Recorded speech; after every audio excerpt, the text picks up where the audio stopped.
Hi all, இந்த வீடியோவில் நம்ம எதை பற்றி பேச போகிறோம் அப்படின்னு பார்த்தீங்கன்னா, நம்ம எல்லாருக்குமே ஃபைனான்ஸ் பற்றி பேசும்போது ஒவ்வொரு மந்தோட ஸ்டார்டிங்லேயும் மணி வந்ததுமே அது போகிறதே தெரிய மாட்டேங்குது. பேங்க் அக்கௌண்ட்டில் அப்போ தான் வர மாதிரி இருக்குது, ஆனால் அதுக்கப்புறமா அந்த காசெல்லாம் எங்கே போகுது அப்படிங்கிறதே தெரிய மாட்டேங்குது. ஃபஸ்ட்டு ஒரு 15 டேஸ்க்குள்ளேயே அந்த மணி எல்லாமே இல்லாமல் போயிடுது. பேங்க் பேலன்ஸ் ரொம்ப கம்மியாகிட்டே போகுது அப்படின்னு சொல்லிட்டு நம்ம எல்லாருக்குமே ஒவ்வொரு ப்ராப்ளம் அப்படிங்கிறது இருக்கும். ஸோ நம்ம கிட்ட இருக்கிற மணியை எப்படி சேவ் பண்ணுறது, இன்வெஸ்ட் பண்ணுறது, அதை எப்படி ஸ்பெண்ட் பண்ணுறது, அது மூலிமா நம்ம எவ்வளோ விஷயங்கள் பண்ணலாம். அதே சமயத்தில் நம்ம ஒரு மணி மைண்டட் பர்சனாக இல்லாமல் அதை தாண்டி நம்ம ஒரு ஹாப்பியான லைஃப் லீட் பண்ணுறதுக்கும், நம்மளுக்கு பிடிச்ச விஷயங்களை வாங்குறதுக்கும், பிடிச்சதுக்காக ஸ்பெண்ட் பண்ணுறதுக்கும் நம்ம எல்லாத்தையுமே பண்ணிவிட்டு, அது போகவும் நம்ம ஃபியூச்சரிஸ்டிக்காக யோசிச்சு எவ்வளோ மணியை சேவ் பண்ணலாம், இன்வெஸ்ட் பண்ணலாம் அப்படிங்கிறதுக்காக ஒரு சில விஷயங்கள் தான் இந்த வீடியோவில் நான் உங்ககிட்ட ஷேர் பண்ணிக்க போகிறேன். ஃபஸ்ட்டு நம்ம இந்த ஒரு விஷயத்தை புரிஞ்சுக்கணும். சின்ன வயசுலேருந்தே நம்ம ஸ்கூல்ல ஆகட்டும், நம்ம பேரண்ட்ஸ் ஆகட்டும், ரிலேட்டிவ்ஸ் ஆகட்டும், எல்லாருமே பணம் அப்படின்னு வரும்போது சேவ் பண்ணணும் அப்படின்னு சொல்லி நம்மளுக்கு சொல்லி தந்திருப்பாங்க. நம்ம மணியை அதிகமாக சேவ் பண்ணும்போது நம்ம கிட்ட நிறைய காசு இருக்கும் அப்படிங்கிற மாதிரி நம்மளுக்கு சொல்லி தருவாங்க. ஆனால் உண்மையான ஒரு விஷயம் என்ன அப்படின்னு பார்த்தீங்கன்னா, சேவிங் உங்களுக்கு ஒரு ஹாப்பினஸை கொடுக்குமா அப்படின்னா அந்த மாதிரி கிடையாது. நம்ம ஒரு பணத்தை சேவ் பண்ணிக்கிட்டே இருந்தோம் அப்படின்னா இன்ஃப்ளேஷன்னால அந்த பணம் அதோட வேல்யூவை இழக்க தான் போகுது. அதனால நம்மளுக்கு ஒரு பெனிஃபிட் அப்படிங்கிறதே கிடையாது. So saving is equal to ஹாப்பினஸா அப்படின்னா அது ஒரு நோன் தான் சொல்லி ஆகணும். அதே மாதிரி ஸ்பெண்டிங் ஈக்குவல் டு ஹாப்பினஸா அப்படின்னா அதுவும் நோன் தான் சொல்லி ஆகணும். நிறைய பேர் நினச்சிக்கிட்டு இருப்போம், நம்ம கிட்ட இருக்கிற பணத்தை நம்ம ஸ்பெண்ட் பண்ணிக்கிட்டோம் அப்படின்னா நம்ம ஹாப்பியாக இருக்கலாம் அப்படின்னு சொல்லி. ஆனால் நீங்கள் அந்த பணத்தை ஸ்பெண்ட் பண்ணுறதால மட்டும் நீங்கள் ஹாப்பியான ஒரு பர்சனாக இருக்கீங்களா அப்படின்னா நம்மளோட ஒரு ஹாப்பினஸ் அப்படிங்கிறது நம்மளுக்கு ஒவ்வொருத்தருக்கும் அது டிஃபர் ஆகலாம். நீங்கள் ஒரு மெட்டீரியலிஸ்டிக்கான ஒரு பர்சன், ஒரு சில விஷயங்களை வாங்கியே ஆகணும், ஒரு சில பிளேஸ்க்கு போயே ஆகணும், இந்த இடத்துக்கு போகணும், அப்போ தான் எனக்கு ஹாப்பினஸ் அப்படின்னா உங்களுக்கு அது வேணால் ஸ்பெண்டிங் பண்ணுறது ஹாப்பினஸை கொடுக்கலாம். ஆனால் அது எல்லாத்தையுமே தாண்டி இன்வெஸ்ட் பண்ணுறது ஒரு ஹாப்பினஸான ஒரு விஷயம் அப்படிங்கிறத நீங்கள் புரிஞ்சுக்கிட்டீங்க அப்படின்னாலே ஃபஸ்ட்டு ஒரு திங் இன்வெஸ்ட் பண்ணுறது எனக்கு ஒரு ஹாப்பினஸை கொடுக்கும் அப்படிங்கிற அந்த ஒரு விஷயத்தை நீங்கள் ரியலைஸ் பண்ணீங்கன்னா தான் உங்களால் இந்த ஒரு மணி அப்படிங்கிற ஒரு விஷயம் வரும்போது ஒரு பெட்டரான ஒரு டெசிஷன் எடுக்க முடியும். உங்களுக்கு நீங்கள் ஃபியூச்சரிஸ்டிக்காக யோசிக்கும் போது கரெக்டாக உங்ககிட்ட உங்களோட ரிட்டையர்மெண்ட் ஏஜ்லையோ இல்லை உங்களுக்கு ஃபியூச்சரில் மணி அப்படிங்கிறதுக்காக நீங்கள் எகெயின் நீங்கள் ரொம்ப கஷ்டப்பட்டு ஒர்க் பண்ணணும் அப்படிங்கிற அந்த ஒரு அவசியம் எல்லாமே இருக்கும். ஸோ இன்வெஸ்ட்மெண்ட் அப்படிங்கிறது ஒரு ஹாப்பியான ஒரு திங் அப்படிங்கிறத நம்ம எல்லாருமே ஃபர்ஸ்ட் திங் அண்டர்ஸ்டாண்ட் பண்ணிக்க வேண்டியது முக்கியமான விஷயமா இருக்குது. மணி மேனேஜ்மெண்ட் பற்றி பேசும்போது ஃபர்ஸ்ட் திங் நம்ம எல்லாருமே கண்டிப்பாக இந்த ஒரு விஷயத்தை புரிஞ்சுக்கணும்.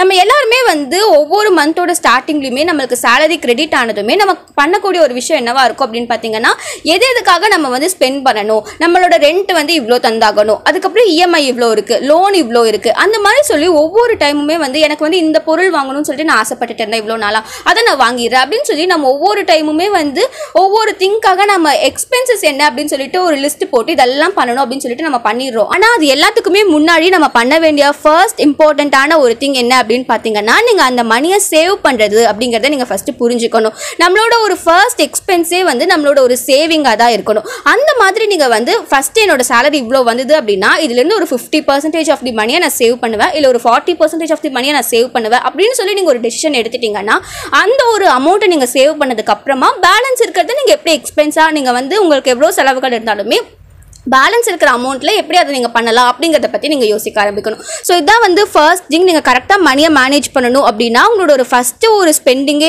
உங்களோட ஒரு சேவிங்காக தான் இருக்கணும். அந்த மாதிரி ஒரு டெசிஷனுக்கு நீங்கள் முதல்ல வரது முக்கியமான விஷயமா இருக்குது. செகண்ட் திங் என்ன அப்படின்னு பார்த்தீங்கன்னா, உங்களோட மணியை நீங்கள் ஸ்ப்ளிட் பண்ணுறது அப்படிங்கிறது தான். நம்ம எல்லாருக்குமே லாங் டேர்மில் ஒரு விஷயத்தை பண்ணணும் அப்படின்னு சொல்லி ஒரு ஆசை இருக்கும், ஷார்ட் டேர்மில் ஒன்று பண்ணணும் அப்படின்னு சொல்லி ஆசை இருக்கும், இல்லை ஒரு 2-3 இயர்ஸில் ஒன்று பண்ணணும் அப்படின்னு சொல்லி ஒரு ஆசை இருக்கும். நான் கொஞ்ச நாள் ஒர்க் பண்ணுவேன், அதுக்கப்புறமா நான் படிக்கணும் அப்படின்னு சொல்லி நீங்கள் நினைக்கிறீங்க, அது ஒரு மிட் டேர்ம் அப்படின்னு சொல்லி வச்சுக்கலாம். ஒரு 3 இயர்ஸில் நீங்கள் எவ்வளோ சேவ் பண்ண முடியுமோ அவ்வளோ சேவ் பண்ணிவிட்டு அதுக்கப்புறம் நீங்களே உங்களோட ஒரு ஹையர் எஜுகேஷனுக்காகவோ இல்லை நீங்கள் ஏதாவது ஒரு விஷயத்தில் அந்த மணியை ஸ்பெண்ட் பண்ணி நீங்கள் படிக்கணும் அப்படின்னு நினைக்கிறீங்கன்னா அதுக்காக நீங்கள் பண்ணக்கூடிய ஒரு எக்ஸ்பென்ஸ் அப்படிங்கிறது. இல்லை ஷார்ட் டேர்மில் எனக்கு ஒரு 1 இயர்க்குள்ளே ஒரு நீட் இருக்குது, இந்த ஒரு விஷயம் நான் பண்ணி ஆகணும், அதுக்காக நான் எப்படி என்னோட மணியை ஸ்ப்ளிட் பண்ணி இன்வெஸ்ட் பண்ணலாம் அப்படிங்கிறது. இல்லை ஒரு லாங் டேர்மில் எனக்கு இப்போ இந்த மணி ரிக்வயர்மெண்ட்டே கிடையாது, எனக்கு ரொம்ப நாள் கழிச்சு எனக்கு இதுலேருந்து ஏதாவது ஒரு நல்ல ஒரு ரிட்டர்ன்ஸ் வந்தால் நல்லாயிருக்கும் அப்படின்னு சொல்லி நீங்கள் நினைக்கிறீங்கன்னா அது ஒரு லாங் டேர்ம். ஸோ நீங்கள் ஒரு மணியை போடுறதுக்கு முன்னாடி நீங்கள் ஒரு ஷேர் மார்க்கெட்டில் போடுறீங்க அப்படின்னா நீங்கள் அதுக்கு கொஞ்சமாவது வெயிட் பண்ணணும். ஒரு 4-5 இயர்ஸாவது நீங்கள் வெயிட் பண்ணணும். அப்போ அந்த மணி எனக்கு தேவையில்லை, ஒரு 4-5 வருஷத்துக்கு தேவையில்லை அப்படின்னு நினைக்கிற அமௌண்ட்டு நீங்கள் இதில் போடுறீங்க. இல்லை எனக்கு இமீடியட்டாக வேணும் அப்படின்னு நினைக்கிறத நீங்கள் இதில் போடுறீங்க, ஆர்டியில் போடுறீங்களா, இல்லை எஃப்டியில் போட்டு வைக்கிறீங்களா கொஞ்சம் வருஷத்துக்கு, இல்லை நீங்கள் ஒரு சிட் ஃபண்டில் போடுறீங்களா. ஸோ இந்த மாதிரி நீங்கள் உங்களோட ஒரு மணியை ஸ்ப்ளிட் பண்ணி இன்வெஸ்ட் பண்ணும்போது தான் உங்களுக்கு கரெக்டான ஒரு திங் இருக்கும். இந்த ஒரு கோட் ஒன்று இருக்குது, don't put all the eggs in one basket அப்படிங்கிற மாதிரி. நம்ம வந்து எல்லா காசையும் எடுத்துகிட்டு போய் ஒரே இடத்துல போட்டு வைக்கிறது அப்படிங்கிறது வந்து கண்டிப்பாக அது ஒரு பேடான ஒரு ஃபைனான்ஷியல் டெசிஷன் அப்படிங்கிறது தான். இதுக்கு ஆல்டர்னேட்டிவாக நம்மளுக்கு வந்து எந்தெந்த மணியை எதில் போடணும், எப்பப்போ நம்மளுக்கு நீட் இருக்குது அப்படிங்கிறத கரெக்டாக தெரிஞ்சுக்கிட்டு அனலைஸ் பண்ணி நீங்கள் ஒரு விஷயத்தில் வந்து அந்த மணியை இன்வெஸ்ட் பண்ணும்போது கண்டிப்பாக அதுலேருந்து உங்களுக்கு ஒரு நல்ல ரிட்டர்ன்ஸ் இருக்குது அப்படிங்கிறத நீங்கள் புரிஞ்சுக்கணும். ஸோ செகண்ட் திங் என்ன அப்படின்னு பார்த்தீங்கன்னா, உங்களோட மணியை ஸ்ப்ளிட் பண்ணி இன்வெஸ்ட் பண்ண ஆரம்பிங்க. அது வந்து இம்பார்ட்டண்ட்டான ஒரு திங்காக இருக்குது. மூணாவது முக்கியமான விஷயம் என்ன அப்படின்னு பார்த்தீங்கன்னா, ஒரு மணி அப்படிங்கிறது வந்து எப்படி ஒர்க் ஆகுது அப்படிங்கிறத பற்றி நிறையா லேர்ன் பண்ண ஆரம்பிங்க. நம்ம நிறையா நேரங்களில் வந்து ஸ்கூல் காலேஜ் எஜுகேஷனுக்கு அப்புறமா வந்து படிக்கிறதுக்கே வந்து ரெடியாக இருக்க மாட்டோம். ஆனால் அதை தாண்டி எவ்வளவோ வந்து ஃப்ரீ சோர்சஸ் இருக்குது. பாட்காஸ்ட்டில் நீங்கள் கேட்கறதாகட்டும், அவ்வளோ யூடியூப் வீடியோஸ் இருக்குது, புக்ஸில் நீங்கள் படிக்கிறதா அந்த மாதிரி உங்களுக்கு இன்ட்ரெஸ்ட் இருந்ததுன்னா ஏதாவது ஒரு சோர்ஸ் ஆஃப் ஒரு இதை வந்து சூஸ் பண்ணிக்கிட்டு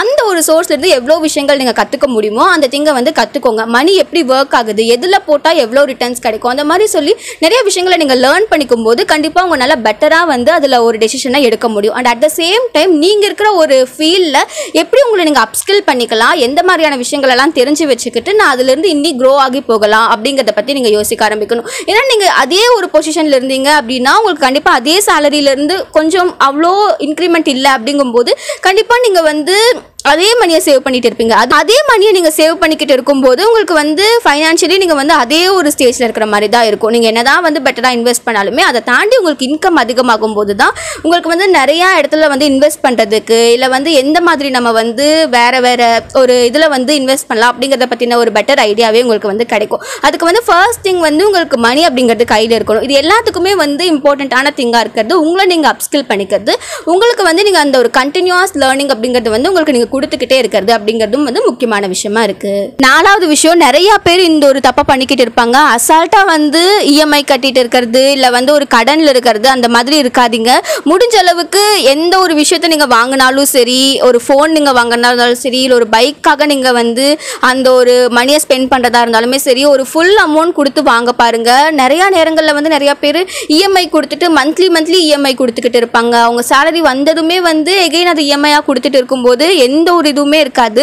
ஸோ முடிஞ்ச அளவுக்கு வந்து இந்த இஎம்ஐ கடன் இல்லாமல் இருக்கிறது இதெல்லாமே வந்து ஒரு இம்பார்ட்டண்ட்டான ஒரு திங்காக இருக்குது. நம்ம வந்து ஒரு இன்ஸ்டண்ட்டாக நம்மளுக்கு ஒரு விஷயம் வேணும் அப்படிங்கிறதுக்காக உடனே போய் அதை வந்து இஎம்ஐயில் வாங்குறது அந்த மாதிரியான விஷயங்கள் எல்லாம் பண்ணாமல் அதுக்காக வெயிட் பண்ணி ஒரு 1 இயர்னா 1 இயர் அந்த மணியை சேவ் பண்ணிவிட்டு அதுக்கப்புறமா கூட வாங்கலாம். உடனே வாங்குறதுனால எதுவுமே வந்து இருக்க போகிறது கிடையாது. ஸோ அந்த மாதிரி இஎம்ஐயில் வாங்குற ஒரு விஷயத்தையும் வந்து கண்டிப்பாக நம்ம அவாய்ட் பண்ணிக்கிட்டோம் அப்படின்னா கண்டிப்பாக நம்மளோட ஒரு ஃபைனான்ஷியலி நம்ம வந்து ஒரு பெட்டரான ஒரு பர்சனாக ஆகிறதுக்கு அது கண்டிப்பாக ஹெல்ப்ஃபுல்லாக இருக்கும். அஞ்சாவது விஷயம் என்ன அப்படின்னு பார்த்தீங்கன்னா, உங்களோட ஒரு பட்ஜெட்டை நீங்கள் கரெக்டாக போட கற்றுக்கோங்க. ஏன்னா நம்ம நிறையா பேர் வந்து நம்மக்கிட்ட எவ்வளோ இன்கம் இருக்குது, நம்மளுக்கு வந்து எவ்வளோ எக்ஸ்பென்சஸ் இருக்குது, நம்மளோட ஒரு நீட் என்ன வாண்ட் என்ன அப்படிங்கிறதே தெரியாமல் நிறைய ஸ்பெண்ட் பண்ணிக்கிட்டு இருப்போம். ஆனால் அது எல்லாத்தையுமே தாண்டி நம்ம வந்து கரெக்டாக பட்ஜெட் போட்டு நம்ம பிளான் பண்ணி அந்த ஒரு விஷயத்த பண்ணோம் அப்படின்னாலே நம்ம வந்து கரெக்டாக ஃபைனான்ஷியலி நம்மளுக்கு வந்து என்ன நீட் இருக்குது, என்ன வாண்ட் இருக்குது, இது தேவைதானா இல்லை நான் ஆசைப்பட்டேன்னா உண்மையாலுமே எனக்கு இது நீடா அப்படிங்கிற அந்த ஒரு அண்டர்ஸ்டாண்டிங் வந்து நம்மளுக்கு பெட்டராக வரும். அதுக்கு எல்லாத்துக்குமே முக்கியமாக ஒரு திங்காக இருக்கிறது வந்து பட்ஜெட் போட கற்றுக்கிறது தான். ஸோ எல்லாத்தையுமே வந்து கால்குலேட் பண்ணி எதுக்கு ஸ்பெண்ட் ஆகுது அப்படிங்கிற அந்த ஒரு விஷயத்தை வந்து பண்ணுறதுக்கு கற்றுக்கோங்க. இதுக்கு வந்து நிறைய ஆப்ஸே இருக்குது. அந்த எக்ஸ்பென்ஸ் மேனேஜர் அப்படிங்கிற மாதிரி உங்களோட ஒரு எக்ஸ்பென்சஸை ட்ராக் பண்ணுறதுக்குன்னே அந்த மாதிரி நிறைய ஆப்ஸ் இருக்குது. அந்த ஆப்ஸ் எல்லாம் கூட நீங்கள் இன்ஸ்டால் பண்ணி உடனே நீங்கள் வந்து ஒரு ஜிபே ஒரு அமௌண்ட்டை சென்ட் பண்ணுறீங்க அப்படின்னா அது வந்து எதுக்காக சென்ட் பண்ணியிருக்கீங்க, ஒவ்வொரு மந்த்தும் வந்து நீங்கள் எவ்வளோ எக்ஸ்பென்ஸ் பண்ணுறீங்க, அது எல்லாமே நீடா உண்மையாலுமே இது தேவைதானா அப்படின்னா கண்டிப்பாக அதுக்காக பண்ணலாம். ஆனால் அது இல்லாமல் தேவையில்லாமல் பண்ணிக்கிட்டு இருக்கோம் அப்படின்னா அது எப்படி குறைக்கிறது, அதை வந்து நீங்கள் பட்ஜெட் போட்டு நீங்கள் வந்து அனலைஸ் பண்ணி பார்க்கலாம். ஆறாவது விஷயம் எமர்ஜென்சி ஃபண்ட் அப்படிங்கிறது. எப்போவுமே வந்து உங்களோட ஒரு எமர்ஜென்சி ஃபண்டாக உங்களோட ஒரு 6 month சேலரியாவது இருக்கிறது இம்பார்ட்டண்ட்டான ஒரு திங்காக இருக்கும். இது வந்து ஒரு கோவிட் மாதிரியான லாஸ்ட் டைம் நடந்தபோது நிறையா பேர் அவங்களோட ஒரு ஜாப் வந்து இல்லாமல் போனபோது, இல்லை நீங்கள் வந்து உங்களுக்கு வந்து ஒரு எமர்ஜென்சியான ஒரு டைமில் வந்து உங்களுக்கே வந்து நார்மலாக இருக்கும்போதே உங்களுக்கு அந்த ஒரு ஜாப் பிடிக்கல அப்படின்னு சொல்லி நீங்கள் வந்து குவிட் பண்ணுறதா இருக்கலாம்.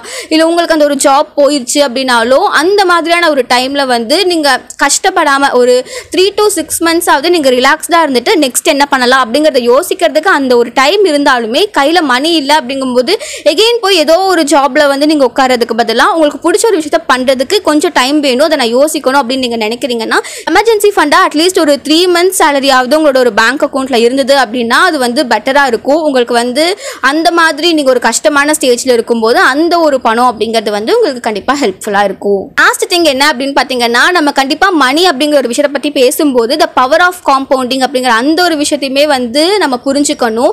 காம்பவுண்டிங் அப்படிங்கிறது வந்து எவ்வளோ ஒரு பவர்ஃபுல்லான ஒரு திங் அப்படிங்கிறத நம்ம எல்லாருமே அண்டர்ஸ்டாண்ட் பண்ணிக்கணும். நம்ம வந்து ஒரு விஷயத்தை வந்து எவ்வளோ ஏர்லியாக ஸ்டார்ட் பண்ணுறோமோ அந்த அளவுக்கு வந்து அதுலேருந்து ரிட்டர்ன்ஸ் அப்படிங்கிறது அதிகமாக இருக்கும். நீங்கள் உங்களோட ஒரு ஏஜ் 20ல் நீங்கள் ஸ்டார்ட் பண்ணுறீங்க, நான் மந்த்லி ஒரு 5,000 rupees எடுத்து வைக்கிறேன், நான் ஏஜ் 30ல் ஸ்டார்ட் பண்ணுறேன், நான் 10,000 rupeesே எடுத்து வைக்கிறேன் அப்படின்னாலுமே அதுக்கான டிஃப்ரென்ஸ் வந்து ரொம்ப டிராஸ்டிக்காக இருக்கும். ஸோ அதை நம்ம வந்து அண்டர்ஸ்டாண்ட் பண்ணிக்கணும். எவ்வளோ ஏர்லியாக நம்ம ஸ்டார்ட் பண்ணுறோமோ அந்த அளவுக்கு நமக்கு ரிட்டர்ன்ஸ் அப்படிங்கிறது அதிகமாக இருக்கும். இதுக்கு பேர் தான் த பவர் ஆஃப் காம்பவுண்டிங் அப்படின்னு சொல்லுவாங்க. ஸோ எவ்வளோ ஏர்லியாக உங்களால் ஸ்டார்ட் பண்ண முடியுமோ ஒரு விஷயத்தை அவ்வளோ ஏர்லியாக ஸ்டார்ட் பண்ணிடுங்க. அது வந்து இன்வெஸ்ட்மெண்ட்டுக்கு வந்து ரொம்ப இம்பார்ட்டண்ட்டான ஒரு திங்காக இருக்கும்.